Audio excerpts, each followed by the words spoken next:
ఈనాటి ప్రజాపాలన ప్రజా విజయోత్సవాల కార్యక్రమానికి ఇచ్చేసినటువంటి మన గౌరవ ముఖ్యమంత్రి వర్యులు పెద్దలు శ్రీ రేవంత్ రెడ్డి గారు, వేదికపై ఉన్నటువంటి ఇతర పెద్దలు గౌరవ శాసనసభ్యులు పాయల్ శంకర్ గారు, అట్లాగే సహచర మంత్రివర్యులు వివేక్ వెంకటస్వామి గారు, అట్లాగే ఎంపీ నగేష్ గారు, వినోద్ ఎమ్మెల్యే గారు, బొజ్జు ఎమ్మెల్యే గారు, సుదర్శన్ రెడ్డి గారు, అట్లాగే ఎమ్మెల్సీ దండే విఠల్ గారు, ఇతర చైర్మన్స్కు ఇంద్రకర్ రెడ్డి గారికి, స్వయం బాబురావు గారికి, శ్రీనివాసరెడ్డి గారికి, వేదికపైనటువంటి ఇతర కార్పొరేషన్ చైర్మన్స్కు, ఇతర పెద్దలందరికీ, వేదిక ముందున్నటువంటి అక్కా చెల్లెలందరికీ, మీడియా మిత్రులందరికీ కూడా ఈ శుభ సందర్భంలో మీ అందరికీ హృదయపూర్వక నమస్కారం, శుభాకాంక్షలు తెలియజేస్తున్నా.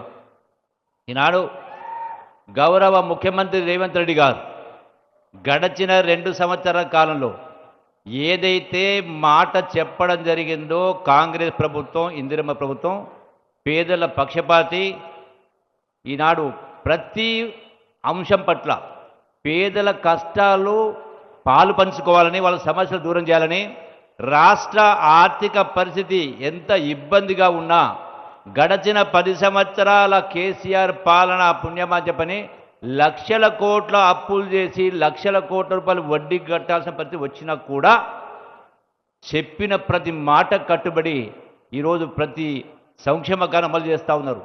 అది సన్నబియ్యమైనా, మద్దతు ధర అయినా, ప్రతి ఇందిరమ్మ ఇళ్ళైనా, రుణమాఫీ అయినా ప్రతి ఒక్కరు చేస్తూ ఉన్నారు. అట్లాగే ఈ రోజున 100 కోట్ల రూపాయలకు సంబంధించినటువంటి పునాది రాళ్ళు వేయడం జరిగింది. మీ ఇక్కడ వేదిక మీకు ఉన్నది కనపడలేదు, ఇక్కడ అందరు కూడా 100 కోట్ల రూపాయల పునాది రాళ్ళు వేయడం జరిగింది నిర్మాణాలకు సంబంధించి. అందులో ఇంటిగ్రేటెడ్ స్కూల్ 200 కోట్ల రూపాయలతోటి ఇంటిగ్రేటెడ్ స్కూల్ అంటే మీ పిల్లల భవిష్యత్తు కోసం మీరు ప్రతి సంవత్సరం వేలు లక్షల రూపాయలు ఖర్చు పెట్టాల్సిన అవసరం లేకుండా, గొప్ప వాళ్ళ పిల్లలకు ఏ చదువులు వస్తాయో ₹1 ఖర్చు పెట్టకుండా, అది కూడా అందరికీ ఎస్సీ ఎస్టీ మైనారిటీ పేదవాళ్ళందరూ కూడా ఒకే చోట గొప్ప చదువు వచ్చే విధంగా ఈనాడు మన పునాది రాయి వేసుకోవడం జరిగింది. ఇది ఒకటే కాదు, అట్లాగే ఈనాడు ఇంతకుముందు చెప్పినట్టుగా గడచిన సుదీర్ఘ కాలంగా పెండింగ్ ఉన్నటువంటి ఎయిర్పోర్ట్ సంబంధించి గౌరవ ముఖ్యమంత్రి గారు మరి 700 ఎకరాలకు ఈనాడు ప్రభుత్వం ఆదేశాలు ఇచ్చి వాటిని అమలు చేసేటువంటి కార్యక్రమం చేస్తూ ఉంది. ఇంతకుముందు పెద్దలు చెప్పినట్టుగా 60,000 ఉద్యోగాలు గడచిన 10 సంవత్సరాలు ఒక ఉద్యోగం ఇవ్వకపోయినా 60,000 ఉద్యోగాలు ఇవ్వడం జరిగింది.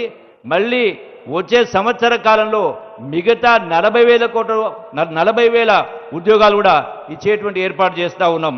ఒకటి కాదు, అట్లాగే ఈనాడు చరాక కోరాట ప్రాజెక్టు సంబంధించి గొప్ప మాటలు చెప్పిండు కేసీఆర్. 10 సంవత్సరాల నుంచి 8 లక్షల కోట్ల అప్పు చేసి ధనిక రాష్ట్రం ఆయన చేతిలో పెట్టినా కూడా ఈనాటికి కూడా అది ఎక్కడ ముందుకు సాగలేదు. 1 ఎకరానికి నీళ్లు రాలే. గౌరవ ముఖ్యమంత్రి గారు సంబంధిత అధికారులకు ఆదేశాలు ఇవ్వడం జరిగింది, నిధులు కూడా జరిగింది. రాబోయే కొద్ది రోజుల్లోనే దాని యొక్క ప్రారంభోత్సవం చేసి నీళ్లు ఇచ్చేటువంటి ఏర్పాటు కూడా చేస్తూ ఉన్నాం. అట్లాగే ఇంతకుముందు చెప్పినట్టుగా ఈ జిల్లా రైతాంగం కాటన్ సంబంధించి, సోయాబీన్ సంబంధించి, ఇతర పంటలకు సంబంధించి నష్టపోవడం జరిగింది. గడచిన 10 సంవత్సరాలు గత ప్రభుత్వం ఏనాడు కూడా పంట నష్టం ఇవ్వలేదు. మన గౌరవ ముఖ్యమంత్రి గారు అధికార పగ్గాలు చేపట్టిన తర్వాత పోయిన సంవత్సరం కూడా రైతుల పంటలు నష్టపోతే వాళ్లకు ఎకరానికి 10,000 రూపాయలు చొప్పున పంట నష్టం ఇవ్వడం జరిగింది. ఇప్పుడు కూడా ఈ సంవత్సరం అన్ని రకాల పంటలకు రైతులకు ఎంత నష్టం జరిగిందో వాళ్ళకు ప్రతి ఎకరానికి కూడా 10,000 రూపాయల చొప్పున ఇప్పటికే అధికారులు ప్రతి సర్వే నెంబర్ తిరిగి ప్రభుత్వానికి నివేదిక ఇవ్వడం జరిగింది. రాబోయే కొద్ది కాలంలో వాళ్ళందరికీ కూడా ఆ నష్టపరిహారం కూడా ఇచ్చేటువంటి ఏర్పాటు చేయడం జరుగుతుంది. అట్లాగే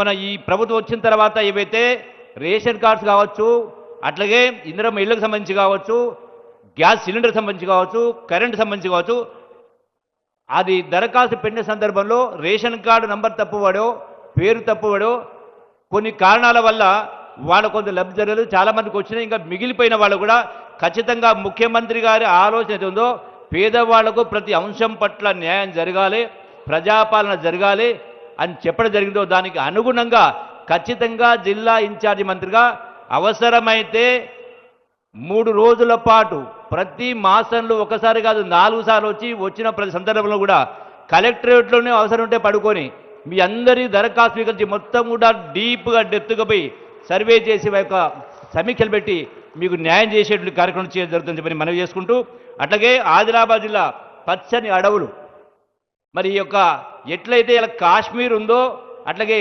ఆదిలాబాద్ జిల్లాను గౌరవ ముఖ్యమంత్రి గారి సహకారంతో మినీ కాశ్మీర్లుగా టూరిజం డెవలప్ చేసి నిరుద్యోగ యువతకు ఉద్యోగ అవకాశాలు, ఉపాధి అవకాశాలు, ఆదాయం వచ్చేటువంటి కార్యక్రమం కూడా చేసే కార్యక్రమం మనం చేసుకుంటూ ఒక విషయం చెప్పి ముగిస్తా. రైజింగ్ తెలంగాణ 2047 అంటే వచ్చేటువంటి 20 సంవత్సరాల కాలం నాటికి భారతదేశానికి స్వాతంత్రం వచ్చింది 1947లో. 2047 అంటే కరెక్ట్ 100 సంవత్సరాలు అవుతుంది.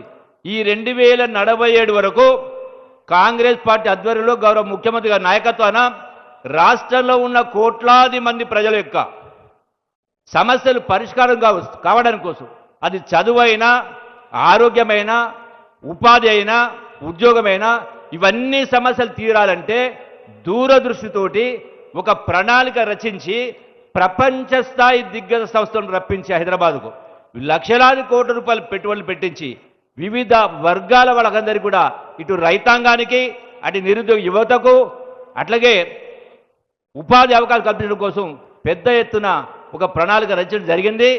రేపు డిసెంబర్ 8, 9 తారీఖున ప్రపంచం గర్వించే విధంగా, దేశంలో కాదు ప్రపంచం గర్వించే విధంగా పెద్ద కార్యక్రమం జరుగుతూ ఉంది. మీ అందరి భవిష్యత్తు కోసమే చెప్పని వాస్తవాన్ని గమనించి వీలున్న వాళ్ళు కాబట్టి వచ్చి చూసి వెళ్ళని చెప్పని మీ అందరికీ సవినయంగా విజ్ఞప్తి చేస్తూ, ఇంకా చాలా అంశాలు ఉన్నాయి. మళ్ళీ జిల్లాకు వచ్చినప్పుడు రెగ్యులర్గా వచ్చి మీతో కలుసుకొని మీ యొక్క కష్టసుఖాలు పాల్గొని మీ సమస్యల పరిష్కారానికి తప్పకుండా కృషి చేస్తామని మనవి చేసుకుంటూ సెలవు తీసుకుంటున్నాను. జై హింద్, జై తెలంగాణ, జై భారత్.